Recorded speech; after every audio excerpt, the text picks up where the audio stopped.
العلم نور، العلم نور، العلم نور.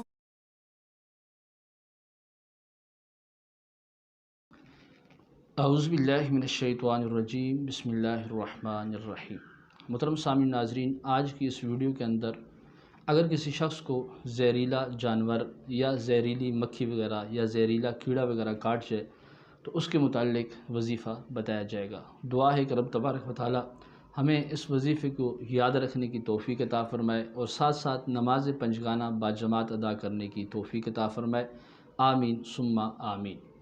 گرامی قدر حضرات، بہت سارے دوستوں کو مکھی وغیرہ کاٹ جاتی ہے، زہریلا کیڑا کاٹ جاتا ہے، یا شہد کی مکھی کاٹ جاتی ہے، یا اس کے علاوہ کوئی زہریلا جانور کاٹ جاتا ہے. ان تمام صورتوں میں بزرگان دین نے ایک ہی حل عطا فرمایا ہے، اور وہ حل یہ ہے کہ جس بندے کو بھی کوئی زہریلی چیز کاٹ جائے اس سے چاہیے کہ وہ 41 مرتبہ یا پھر 111 مرتبہ وَإِذَا بَطَشْتُمْ بَطَشْتُمْ جَبَّارِينَ، وَإِذَا بَطَشْتُمْ بَطَشْتُمْ جَبَّارِينَ، اس آیت کریمہ کو اگر جسم کے ناف سے نیچے کا کوئی حصہ ہے وہاں پر کسی چیز نے کاٹا ہے تو اس صورت میں پانی کے اوپر دم کر کے مریض کو پلایا جائے گا.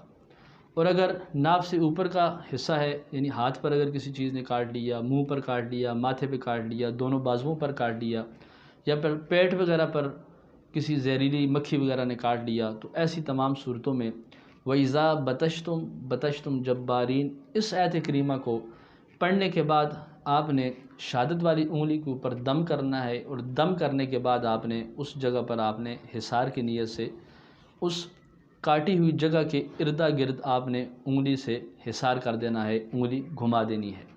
تو انشاءاللہ تعالی ایک دن میں 3 سے 4 مرتبہ اس عمل کو دہرانے سے آپ کا درد بھی ختم ہو جائے گا. اگر سوجن ہو رہی ہے تو سوجن بھی بالکل ختم ہو جائے گی، اور رب تبارک و تعالیٰ کی اس کلام کی برکت سے زہر بھی اثر نہیں کرے گی.